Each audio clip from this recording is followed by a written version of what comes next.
नाम का एक 10 साल का लड़का रहता था। सुंदर को बिल्लियों से बहुत ज्यादा प्यार होता था। जहाँ कहीं भी उसको बिल्ली नजर आती तो फौरन ही उसको अपने घर लेकर आ जाया करता था। ऐसे ही एक एक करके सुंदर ने बहुत सारी बिल्लियों को अपने घर में जमा कर दिया था, जिसको देखकर सुंदर के माता पिता बहुत ज्यादा परेशान रहते थे। एक बार की बात है कि सुंदर का पिता प्रसाद उसके पास आता है और उससे कहता है, देखो सुंदर, ये तुम्हारी बिल्लियों का पागलपन मैं और नहीं बर्दाश्त करूंगा। अरे, घर में इंसानों से ज्यादा बिल्लियां जमा हो गई है।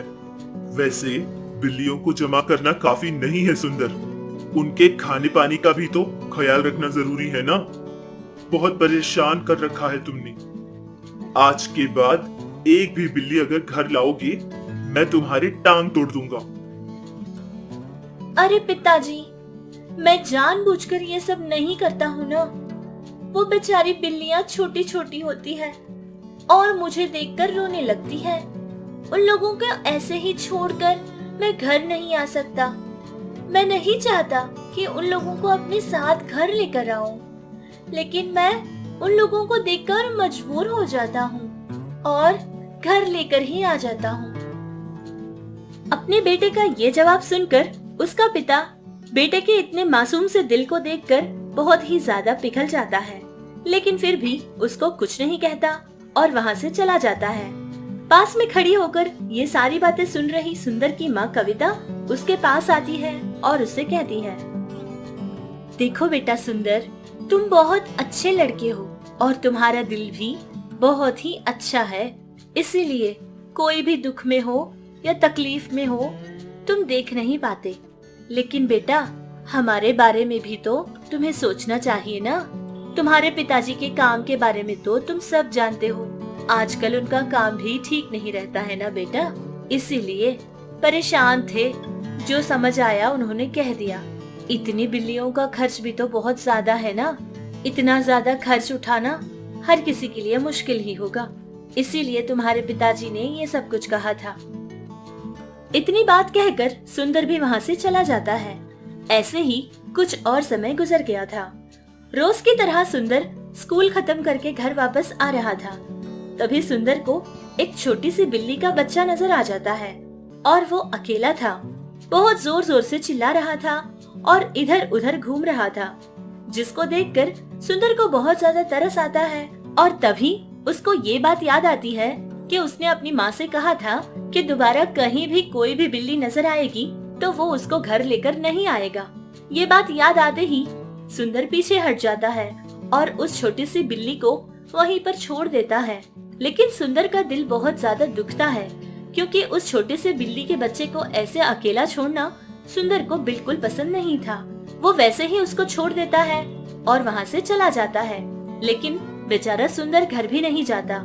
स्कूल के पास ही में एक छोटा सा गार्डन रहता था। वहाँ जाता है और गार्डन में बैठ जाता है।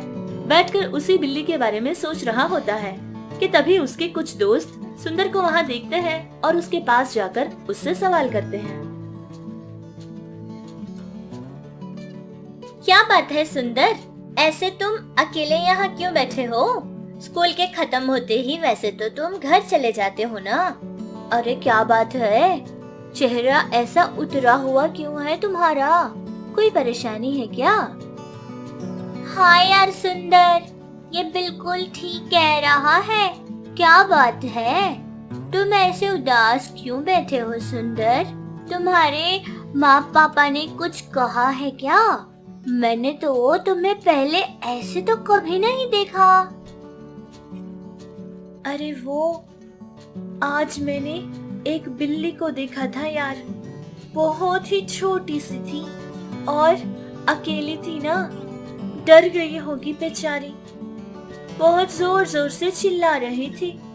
मुझे उसको देखकर बहुत तरस भी आ गया था, लेकिन क्या करूं? माँ और पिताजी को मैंने बोला था कि दोबारा एक भी बिल्ली को घर लेकर नहीं आऊंगा, इसीलिए मैंने उसे ऐसे ही छोड़ दिया था। लेकिन मुझे उस बिल्ली की बहुत याद आ रही है यार। मजबूर था ना, कुछ नहीं कर पाया। इस तरह सुंदर बहुत ही दुखी होकर ये सारी बात उन दोनों को बताता है। ये बात सुनकर उसके दोनों दोस्त उससे कहते हैं कि अरे सुंदर, तेरे माता पिता तो बहुत ज्यादा ही अच्छे हैं, क्योंकि तूने इतनी बिल्लियों को अपने घर में जमा किया, लेकिन फिर भी वो लोग तुझे कभी कुछ नहीं कहते। अगर हमारे माता पिता होते तो एक भी बिल्ली को घर लाने नहीं देते थे। उन लोगों की ये बात सुनकर सुंदर को ये बात पता चली थी कि हाँ, ये लोग बिल्कुल ठीक कहते हैं, मेरे माता पिता बहुत अच्छे हैं, लेकिन मैंने इन लोगों को बहुत परेशान किया। ऐसे ही कुछ और समय गुजर गया था। फिर एक बार की बात है कि प्रसाद का काम पूरी तरह से रुक गया था और प्रसाद अपने परिवार का पोषण भी ठीक से नहीं कर पा रहा था। तभी अपनी पत्नी के पास जाता है और अपनी पत्नी से बात करता है। कविता, आजकल मेरा काम बिल्कुल नहीं चल रहा। सारा दिन मेहनत करने के बावजूद पैसा ही नहीं कमा पा रहा हूँ, और ऊपर से इन बिल्लियों का भी तो ख्याल रखना होगा। इनको भूखा नहीं रख सकते ना। परिवार का पोषण करना ही मेरे लिए इतना मुश्किल हो रहा है, और इतनी बिल्लियों को पालना ये भी कोई आसान बात नहीं है ना। पता नहीं कविता, क्या करूं, मेरे कुछ समझ नहीं आ रहा। अरे इतना परेशान आप क्यों हो रहे हैं? हर रोज ऐसे थोड़ी ना होगा। आजकल आपके पास काम नहीं है, ये बात तो सही है, लेकिन सारा समय ऐसा ही तो नहीं रहेगा ना। आप इतने परेशान मत होइए। अरे बात सिर्फ इतनी ही नहीं है कविता, आजकल मेरा कर्जा भी बहुत ज्यादा हो रहा है। पैसा जिन लोगों के पास मैंने उधार लिया था, उन लोगों को अब तक मैंने वापस तक नहीं किया। ऐसा ही अगर चलता रहा तो हमारा ये छोटा मोटा घर भी हमें बेचना पड़ेगा। अरे ये आप क्या कह रहे हैं? घर बेचना पड़ेगा? ये बात सुनकर तो मेरी भी चिंता बढ़ गई है। अगर ये घर नहीं रहेगा तो इतनी सारी बिल्लियों को हम कहाँ रखेंगे? इनका पोषण हम कैसे करेंगे? इस तरह सुंदर के दोनों माता पिता बैठकर एक दूसरे से बात कर रहे थे और बहुत परेशान हो रहे थे। ये सब तभी घर पहुंचा हुआ सुंदर उनकी बातें सुन लेता है। उनकी बातें सुनकर सुंदर का दिल बहुत ज्यादा दुखता है और वो घर नहीं आता, बल्कि दोबारा घर से बाहर चला जाता है और एक पेड़ के नीचे बैठकर अपने आप में बातें कर रहा होता है। ये सब कुछ सिर्फ मेरी वजह से हुआ है। अगर मैं बिना कुछ सोचे समझे इतनी बिल्लियों को घर लेकर नहीं जाता तो माँ और पिताजी को इतना दुख सहना ना पड़ता। यह सब मेरी गलती थी। उन लोगों को मैंने बहुत परेशान किया है। इस तरह अपने आप में ही ये सारी बातें करता हुआ सुंदर बहुत ज्यादा दुखी हो रहा होता है कि तभी वहाँ पर एक बिल्ली आ जाती है और वो बिल्ली बिल्कुल सोने की तरह चमक रही थी और वो सुनहरी रंग की चमकती हुई बिल्ली थी। उसको इतना चमकता हुआ देखकर सुंदर पहले बहुत डर जाता है और बहुत ही हैरानगी से उसको देख रहा होता है। तभी वो बिल्ली सुंदर के करीब आती है और उससे बात करती है। सुंदर, तुम बहुत अच्छे हो सुंदर, और इतनी बिल्लियों को तुम अपने घर में रखकर पालते हो।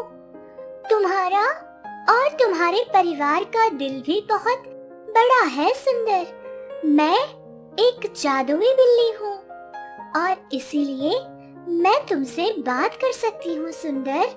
मुझे तुम अपने साथ अपने घर लेकर जाओ। मैं तुम्हारी और तुम्हारे घर वालों की सारी समस्याएं दूर कर दूंगी।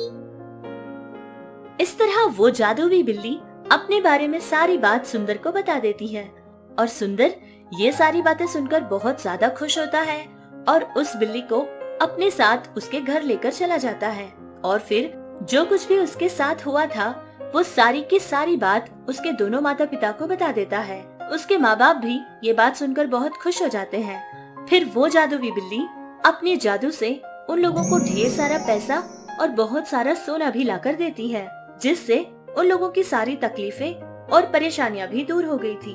और हमारा सुंदर भी तब से लेकर जहाँ कहीं भी उसको बिल्ली नजर आती फिर से उन बिल्लियों को लाने लगा और अपने घर में जमा करके उनका ख्याल रखने लगा। और जादुई बिल्ली भी सुंदर की ये आदत को देखकर बहुत ज्यादा ही खुश होती थी और जो भी जरूरत उसको होती थी मिनटों में ही उसको पूरा कर दिया करती थी। इस तरह सुंदर और उसका परिवार बहुत खुश होकर जीने लगा।